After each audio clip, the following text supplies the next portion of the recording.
October 18th, 2012. Petition for rulemaking to prohibit public contact with cubs. So this was the Humane Society of the United States, the World Wildlife Fund, the Global Federation of Animal Sanctuaries, the International Fund for Animal Welfare, Born Free USA, the Fund for Animals, and Big Cat Rescue. We all came together as petitioners to the USDA, asking them for a rulemaking to prohibit public contact with big cats, bears, and non-human primates. Based on the existing laws, the Animal Welfare Act, we felt like we had a compelling case and put this all together thanks to Anna Frostick, Kimberly O'Keene, the Humane Society at the Humane Society of the United States. And this is a note from the future. So this was dated October 18th, 2012. And as recently as July 26th of 2021, USDA has not responded. USDA is required to respond within 3 years. And here we are, 9 years later, and no response. None. They've just ignored it. Even though I have continuously contacted them saying, when are you going to rule on this? No response whatsoever. They don't have to answer to me. They know it. So I'm going to read you the petition.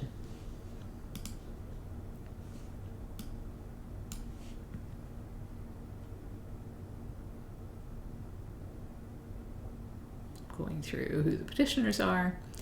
Dear Secretary Vilsack and Acting Administrator Shea, the Humane Society of the United States, the World Wildlife Fund, the Global Federation of Animal Sanctuaries, the International Fund for Animal Welfare, Born Free USA, the Fund for Animals, and Big Cat Rescue collectively are the petitioners, and hereby petition the Secretary of Agriculture and the Administrator of the Animal and Plant Health Inspection Service, APHIS, pursuant to the First Amendment of the United States Constitution, the Administrative Procedure Act, and the USDA and the U.S. Department of Agriculture regulations to amend APHIS animal handling regulations to explicitly prohibit Animal Welfare Act licensees from allowing members of the public to come into direct or unsafe close contact with big cats, bears, and non-human primates of any age. Proposed regulatory text is included herein, and as discussed in this petition, adopting this proposed rule is necessary to promote animal welfare. And then it gives the book, verse, and page, and conservation, and to protect public safety and consumer expectations. Description of the petitioners. HSUS is the nation's largest animal protection organization with over 11 million members and constituents. Based in Washington, D.C., HSUS works to protect all animals through education, investigation, litigation, legislation, advocacy, and fieldwork. HSUS actively works to improve the management of wildlife in captivity in order to promote animal welfare, conservation, and public safety. HSUS members regularly visit USDA-licensed exhibitor facilities and enjoy seeing animals who are well cared for and appropriately displayed, but are distressed when they view animals being mistreated or exhibited in a manner that jeopardizes public safety and conservation efforts. HSUS also operates 5 animal care centers that provide care to thousands of animals, including big cats and non-human primates. That 2 of these facilities are licensed by APHIS means that HSUS has a strong interest in ensuring that all captive animal facilities are abiding by regulations to protect animal welfare and public safety. World Wildlife Fund's mission is to stop the degradation of our planet's natural environment and build a future in which humans live in harmony with nature. In order to achieve this mission, WWF, with more than 5 million members globally, focuses on ensuring that the world's biodiversity stays healthy for future generations and to reduce negative impacts of human activity. WWF is particularly interested in tiger conservation, as 97% of wild tigers have disappeared since the beginning of the 20th century, and there are now more tigers living in captivity in the U.S. than exist in the wild. To promote tiger conservation, World Wildlife Fund works with 13 tiger range states in Asia and domestically to ensure that one of the primary threats to the species, poaching for the traditional Asian medicine, is alleviated. World Wildlife Fund advocates for greater oversight of U.S. captive tiger numbers and disposition in order to ensure that captive tigers are not contributing to illegal trade and to ensure that the U.S. meets its international obligations. Because tigers are frequently bred and mistreated for the purpose of public contact exhibition, and because it is unknown how all of these tigers are disposed of, the WWF has a concrete interest in stronger federal regulation of public handling at USDA-licensed exhibition facilities. The Global Federation of Animal Sanctuaries was established to promote excellence in sanctuary management and in humane care of animals through international accreditation, collaboration, mentoring, and greater recognition and resources for sanctuaries, while seeking to eliminate the causes of displaced animals. There are over 80 sanctuaries accredited and verified by GFAS in the U.S. These facilities have earned the highest level of credibility and are clearly distinguished from pseudo-sanctuaries and substandard facilities. GFAS sanctuaries do not allow direct contact or unsafe close contact between the public and big cats, bears, or non-human primates. The International Fund for Animal Welfare saves animals in crisis around the world. With more than 2 million members and projects in more than 40 countries, IFAW rescues individual animals from cruelty and advocates for the protection. I'm so used to saying advocates because of our little pun on that word. And advocates for the protection of wildlife and natural habitats. Protecting captive big cats, bears, and non-human primates in the U.S. is a core IFAW focus. In the U.S. to date, IFAW has rescued and relocated 120 big cats from backyard menageries and substandard facilities. In 2004, IFAW conducted a one-year investigation of 42 licensed facilities that revealed severely inadequate welfare practices. Public contact between dangerous big cats and humans, including very young children, was prevalent at many of the facilities. IFAW members regularly enjoy viewing animals humanely cared for and exhibited in a manner that protects the health and welfare of the animals and the public. Born Free USA's mission is to end the suffering of wild animals in captivity, rescue individual animals in need, protect wildlife, including highly endangered species, in their natural habitats, and encourage compassionate conservation globally. The Born Free USA Primate Sanctuary in Texas provides care to over 600 primates, many of whom were rescued from abusive situations in roadside zoos and private possession. In 2012 alone, Born Free USA has rescued over 100 primates from substandard facilities.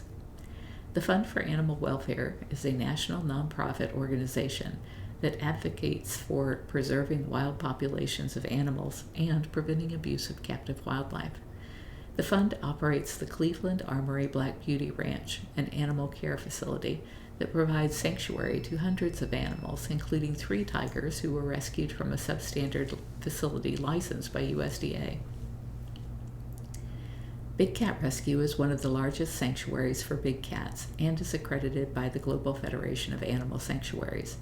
As a nonprofit organization, BCR provides lifetime care to over 100 large felids, including tigers, lions, leopards, and cougars, who were abandoned or seized from substandard facilities and private owners. BCR strives to educate the public about these animals and the issues that captive and wild big cat populations face. Request for regulatory amendment. Petitioners respectfully request that USDA and APHIS move expeditiously. 9 years doesn't seem expeditious, does it? To address the welfare and public safety crisis caused by licensed exhibitors breeding and using big cats, bears, and non-human primates for public handling, and adopt the regulation proposed in this position, C7 CFR 1.28. Petitions will be given prompt consideration, and petitioners will be notified promptly of the disposition made of their petitions. 5 U.S.C. 555b, federal agencies are required to definitively respond to petitions and must conclude a matter presented, that's a quote, to the agency, quote again, within a reasonable time, unquote.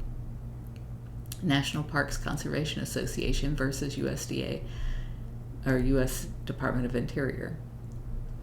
In American Rivers and Idaho Rivers United, it gives another case number, the agency action is typically counted in weeks or months, not years. In Telecommunications Research and Action Center, gives the case number again, it says, delays that might be reasonable in the sphere of economic regulation are less tolerable when human health and welfare are at stake. Petitions appreciate the agency's consideration of this matter and would be glad to provide any further information that is needed. Respectfully submitted by Wayne Pacelli, who was the president and CEO of the Humane Society of the United States, Lee Henry, the senior policy advisor for the World Wildlife Fund US, Patty Finch, who was the executive director for the Global Federation of Animal Sanctuaries, Tracy Coppola, the campaigns officer for the International Fund for Animal Welfare, Adam Roberts, the executive vice president for Born Free USA, Mike Markarian, the president for the Fund for Animals, and Carole Baskin, the CEO of Big Cat Rescue. I apologize, this is long, and I'm not sure I have enough voice for it. And I will just apologize now in advance for all of the throat clearing I'm going to have to do. Introduction.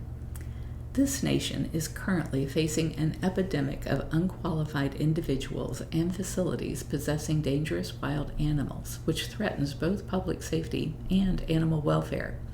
Thousands of big cats, bears, and non-human primates reside in exhibition facilities around the country that are licensed by APHIS, yet routinely conduct activities that undermine animal welfare. For example, commercial use of dangerous animals for public interaction and photographic opportunities. Animals subjected to public contact exhibition, many of these endangered, are irresponsibly bred with no regard for genetic integrity. They are prematurely and forcibly separated from their mothers and deprived of normal biological and behavioral development. They are subject to excessive handling that poses a risk to the health of undeveloped animals and to the safety of humans, especially children, interacting with them. They also travel the country in cramped enclosures for the commercial gain of the licensees, and they are often disposed of at substandard facilities when they are no longer commercially useful. There is simply no safe or humane way to allow for public handling of big cats, bears, or non-human primates of any age, and it is essential that APHIS explicitly prohibits such activity. The Animal Welfare Act, the AWA, requires USDA APHIS to license facilities that engage in actions that substantially affect interstate commerce, such as exhibiting animals to the public or breeding or dealing animals, and requires the agency to adopt regulations to govern the humane handling, care, treatment, and transportation of animals possessed by licensees. Because there are hundreds of licensed facilities that possess dangerous animals, it is imperative that regulations governing humane handling of animals at these facilities are clearly designed to effectively protect animal welfare and public safety, even when no federal inspector is present to detect violations. Unfortunately, numerous facilities that are licensed by APHIS currently operate in a manner that fails to protect animal welfare and public safety, and these licensees' actions undermine conservation efforts and consumer expectations that the federal government is only licensing upstanding facilities. In particular, by allowing members of the public to come into direct and unsafe close contact with big cats, bears, or non-human primates, any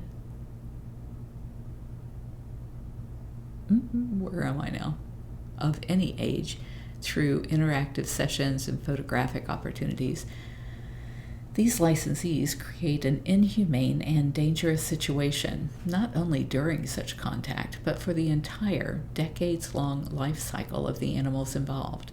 1 year ago, the nation was horrified when a disturbed Ohio man released nearly 50 big cats, bears, non-human primates, and other dangerous animals from his backyard menagerie, leading to the animals being killed in order to protect the surrounding community. Unqualified owners are able to acquire so many dangerous animals precisely because of the surplus of big cats, bears, and non-human primates that is created following the irresponsible and unmanaged breeding of these species for public contact exhibition. Therefore, APHIS has a statutory duty to amend its regulations to explicitly prohibit public contact with big cats, bears, and non-human primates of any age, in order to ensure the humane treatment of these species and to protect public safety. 3. Examples of facilities that offer public contact with dangerous wild animals. At least 70 licensed facilities across the U.S. are engaged in the unsafe and alarming business of allowing members of the public, including small children, to interact and pose with dangerous wild animals. The following USDA licensed exhibitors have allowed visitors to come in direct contact and unsafe close contact with big cats, bears, and or non-human primates in recent years, and most of the following licensees continue to advertise for public handling of dangerous animals today. See Appendix A for the evidence of public handling at these exhibition facilities. And I hate not reading all of these footnotes. I might go back and read them at the end if I have any voice. So these were the 70 that we came up with that were doing cub petting. And this was in 2011 when we were first putting this together, and then we submitted it in 2012. 1. Alabama Gulf Coast Zoo. 2. Aloha Safari Zoo. 3. Antle, Bhagavan. 4. Big Cats of Serenity Springs. 5. Brown, Gerald. 6. Brown's Oak Ridge Exotics. 7. Bucks County Zoo. 8. Capital of Texas Zoo. 9. Cassidy's Critters. 10. Casey, Connie. 11. Casey, James M. 12. Cherokee Bear Zoo. 13. Chestati Wildlife Preserve. 14. Coburn, William. 15. Cook, Marcus. 16. Corley, Beth. 17. Cougar Mountain Zoo. 18. Cub Creek Science Camp. 19. Dade City Wild Things. 20. Dew Animal Kingdom and Sanctuary. 21. DeYoung Family Zoo. 22. Dulcie, Phil. 23. Engusser, Robert. 24. Evans, Keith. 25. GW Exotic Animal Park. 26. Great Cat Adventures. 27. Hoffman, Bill. 28. Jungle Island. 29. King Kong Zoological Park. 30. Maple Lane Wildlife Farm. 31. McCarthy's Wildlife Sanctuary. 32. McMillan, Brian. 33. Miller, Jared. 34. Mogensen, Carl. 35. Monkeys and More Exotic Animal Rescue. 36. Monkeys on the Midway. 37. Noah's Ark Animal Rehabilitation Center. 38. Oswald's Bear Ranch. 39. Premier Animal Attractions. 40. Reinhardt, Donald. 41. Rosaire Zop Chimpanzees. 42. Safari West. 43. Safari Wilderness. 44. Savannah Land Educational Park. 45. Sawmiller, Robert. 46. Schobel, Mark. 47. St. Augustine Wildlife Reserve. 48. Staples, Brian. 49. Stapp's Circle C Ranch. 50. Stark, Tim and Melissa. 51. Steeples Bears. 52. Stump Hill Farm. 53. Suncoast Primate Sanctuary. 54. Tanganyika Wildlife Park. 55. Tiger World Inc. 56. Tigers for Tomorrow. 57. Tiger Safari. 58. Valbuena Chimps. 59. Wallach, Larry. 60. West Coast Game Park. 61. West Virginia Zoo, also known as Hovatters Wildlife Zoo. 62. Wild Animal Experience. 63. Wild Bill's Sanctuary. 64. Woody's Menagerie. 65. Yellowstone Bear World.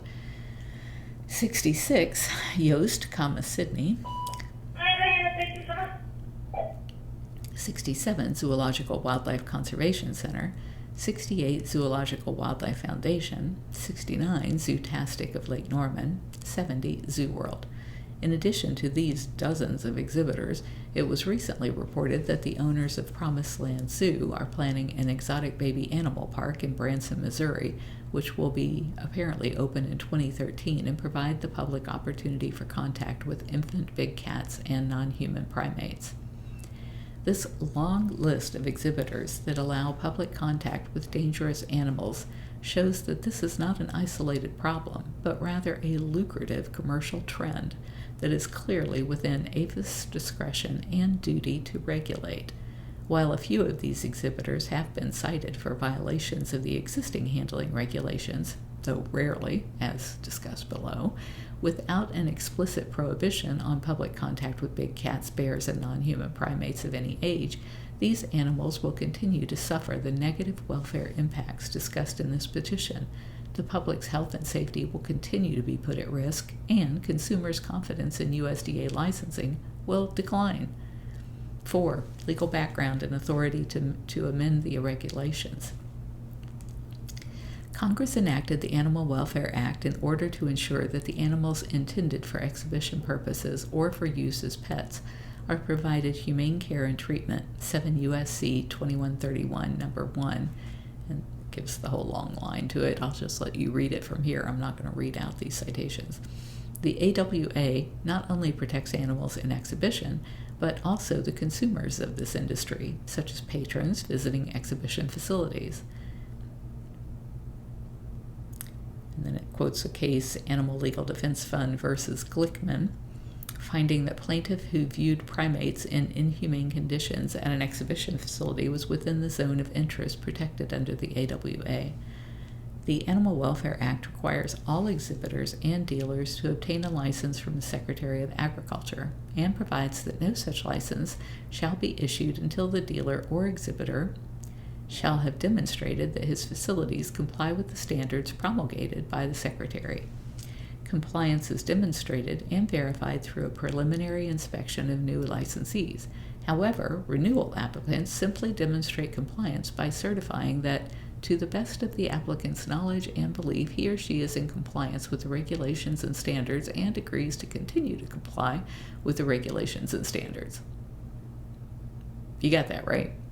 It's just the people saying, we're in compliance, even though a lot of them are not. While APHIS periodically inspects licensed facilities to check for Animal Welfare Act violations, enforcement of the Animal Welfare Act is a difficult task given the large number of facilities that each APHIS inspector is responsible for overseeing.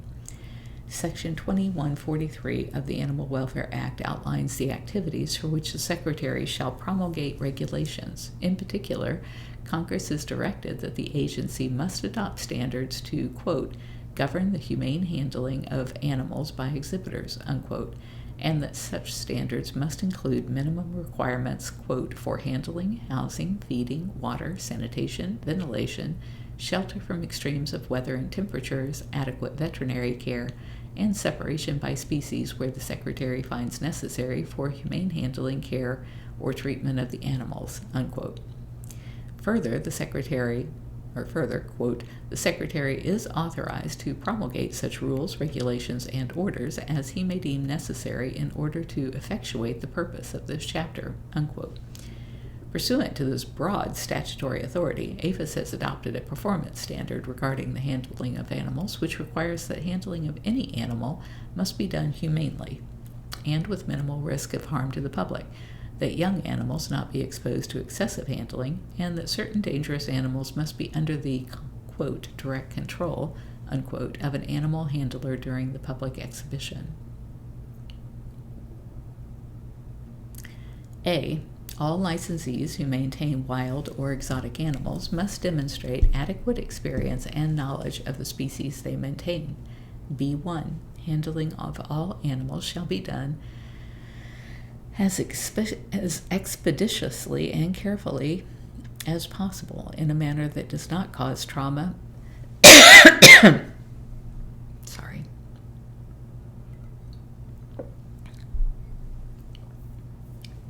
B1. Handling of all animals shall be done as expeditiously and carefully as possible in a manner that does not cause trauma, overheating, excessive cooling, behavioral stress, physical harm, or unnecessary discomfort. 2I.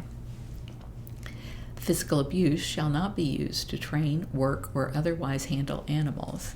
II. Deprivation of food or water shall not be used to train, work, or otherwise handle animals, provided, however, that the short-term withholding of food or water from animals by exhibitors is allowed by these regulations as long as each of the animals affected receives its full dietary and nutrition requirements each day. C1. During public exhibition, any animal must be handled so there is a minimal of risk of harm to the animal and to the public, with sufficient distance and/or barriers between the animals and the general viewing public so as to assure the safety of animals and the public. 2. Performing animals shall be allowed a rest period between performances of at least equal to the time for one performance. 3. Young or immature animals shall not be exposed to rough or excessive public handling or exhibited for periods of time which would be detrimental to their health or well-being.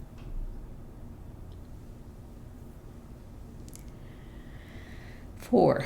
Drugs, such as tranquilizers, shall not be used to facilitate, allow, or provide for public handling of the animals. D1. Animals shall be exhibited only for periods of time and under conditions consistent with their good health and well-being. 2. A responsible, knowledgeable, and readily identifiable employee or attendant must be present at all times during periods of public contact. 3. During public exhibition, dangerous animals such as lions, tigers, wolves, bears, or elephants must be under the direct control and supervision of a knowledgeable and experienced animal handler. 4. If public feeding of animals is allowed, the food must be provided by the animal facility and shall be appropriate to the type of animal and its nutritional needs and diet. When climatic conditions present a threat to an animal's health or well-being, appropriate measures must be taken to alleviate the impact of these conditions.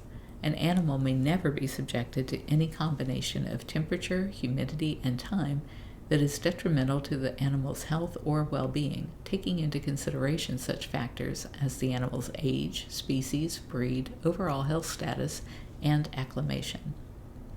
And this is from 9 CFR 2.131 with an emphasis added.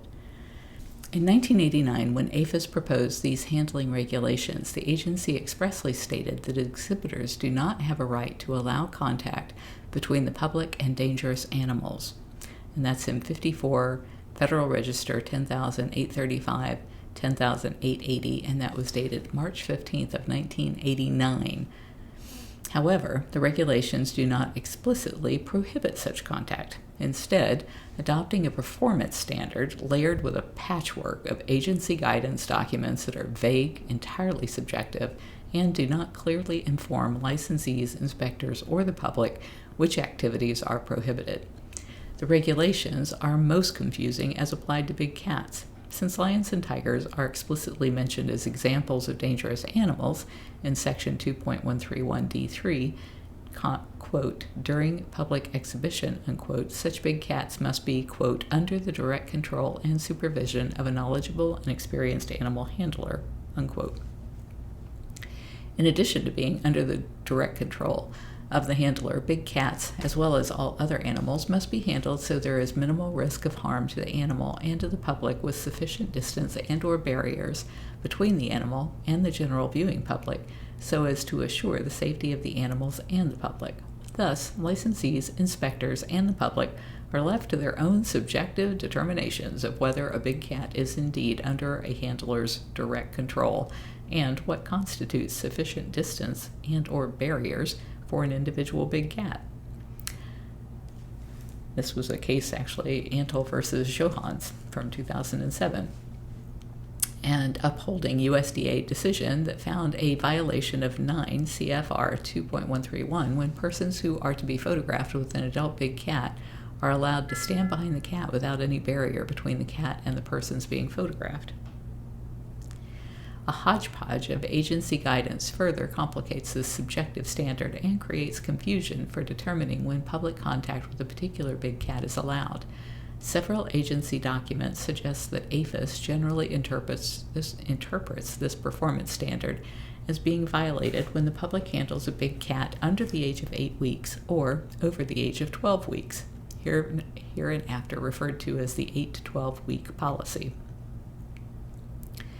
For example, licensees who intend to exhibit potentially dangerous animals should receive a copy of APHIS's Handling Potentially Dangerous Animals letter, which states that direct public contact with juvenile and adult felines, that would be lions, tigers, jaguars, leopards, or cougars, does not conform to the handling regulations because it cannot reasonably be conducted without a significant risk of harm to the animal or the public. The letter defines juvenile and adult large felines as over 3 months of age. Similarly, a recent opinion from an administrative law judge confirms that the performance standard may be violated when the public is allowed to come in contact with a big cat over 12 weeks. And that was concluded in the case of Jamie Mitchell Palazzo doing business as Great Cat Adventures and James Lee Riggs. Appeals decision and order from May 10, 2010. However, age alone is not enough to determine a violation of the handling regulations, which makes collecting enough evidence to prove a violation an extremely difficult task for inspectors. The Handling Potentially Dangerous Animals letter also states that the handling regulations do not appear to specifically prohibit direct public contact with infant animals, so long as it is not rough or excessive, and so long as there is minimal risk or harm to the animal and to the public. In contrast, USDA's fact sheet entitled The Big Cat Questions and Answer Commonly Asked Big Cat Questions provides that although we do not encourage public contact with cubs, it is possible for an exhibitor to exhibit cubs over approximately 8 weeks of age when their immune systems have developed sufficiently to protect them from most communicable diseases to the public and still comply with all of the regulatory requirements. Thus, with respect to big cats, it appears from this patchwork of documents that APHIS inspectors may use the ages of 8 to 12 weeks as thresholds for further investigation of violations of the performance standard. Public contact with big cat cubs between 8 and 12 weeks is apparently allowed, while contact with infants under the age of 8 weeks may be prohibited to protect the animal, and contact with juveniles and adults over 12 weeks may be prohibited to protect the public safety. Some inspectors apparently inform licensed exhibitors of the 8 to 12 week policy, spurring frivolous breeding to maintain a supply of cubs within this age range as discussed below, while some inspectors and exhibitors appear to be unaware of the 8 to 12 week policy and are left with their own subjective interpretations of direct control and sufficient distance and barriers when determining if public handling is compliant with AWA regulations. And I am going to stop here with similarly bears.